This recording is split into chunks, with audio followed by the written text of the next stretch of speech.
my name is Hailley Fargo, and this year I've been a community ambassador for the Digital Literacy for All Learners project, which was funded through the Illinois Department of Commerce and Economic Opportunity. Our project taught digital literacy to mainly K-12 students across 5 community sites, and I had the opportunity to work at UNCC, the Urbana Neighborhood Connection Center. This spring I got a chance to interview them through interviews through an independent study that I had with Professor Martin Wolski. And so in these interviews, we're trying to figure out what the impact of our program is and how kids think and use technology at the center. And so if you look at the next slide, you can see the kind of breakdown of the students that I interviewed, and then there's one more.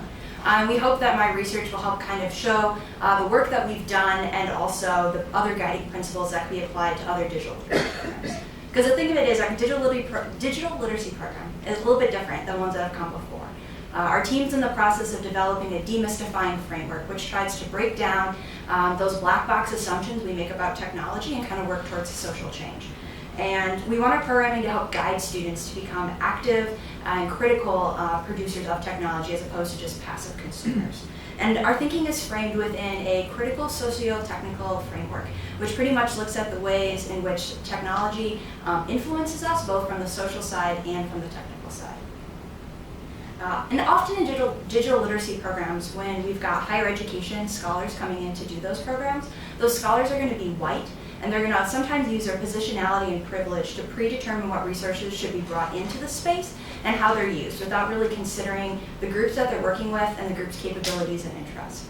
And so this can sometimes lead to that white savior complex, perpetuating that idea that higher education has to come in with material things to help alleviate some sort of knowledge or resource scarcity. This is also related to that idea that if you bring in technology like a 3D printer, everyone's lives will instantly get better. And that's not necessarily the case. And at UNCC, that we're seeing that this focus on the social and the technical is helping to create really strong community relationship building. And we're seeing that from the social side of technology, the kids are able to do things that they enjoy, hang out with their friends, and learn.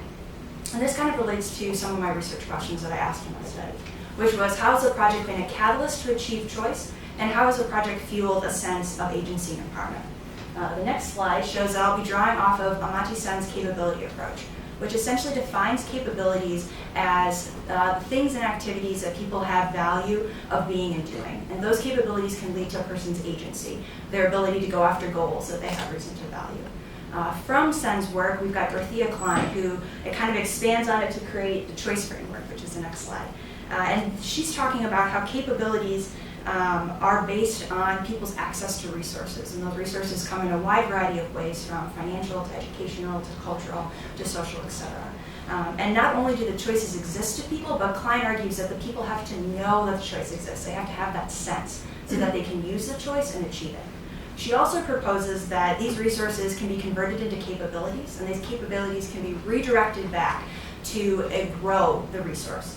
And further enhance someone's capability set. And often when we think about what resources might be most beneficial to grow, our society's mindset's going to kind of go privilege the financial, educational, and material resources, which we would assume would lead to more mobility, more independence, and more agency.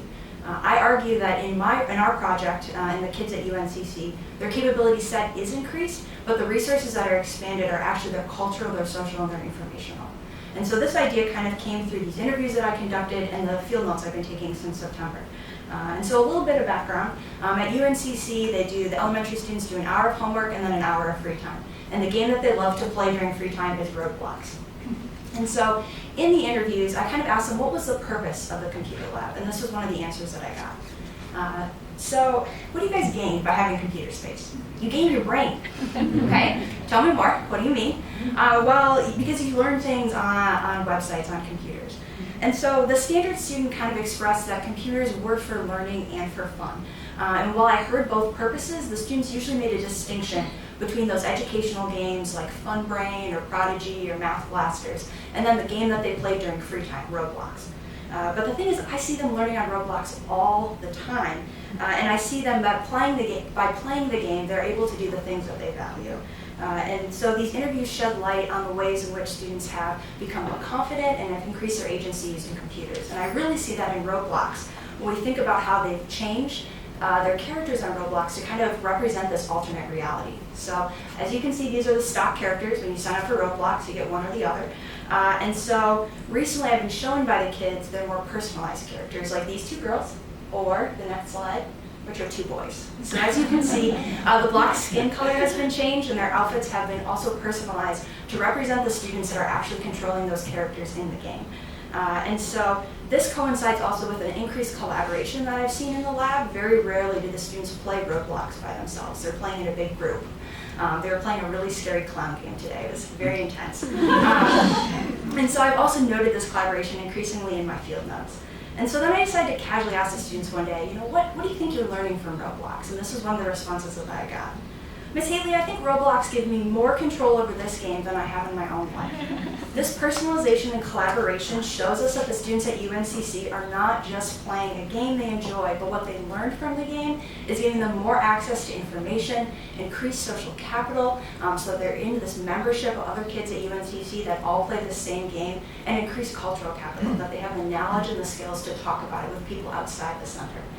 The students' ability to alter their character is not something I explicitly taught them, but they had the skills to do it, and to change their reality so that they could see themselves in the media that they interact with. And this is incredibly powerful. I hope that as I continue my research, I'm able to see the ways in which the Digital Literacy for All Learners project has been a catalyst for the ongoing process of developing a student's capability set and increased agency. What they're doing on Roblox does matter, and it's important we keep finding ways to capture that. Thank you.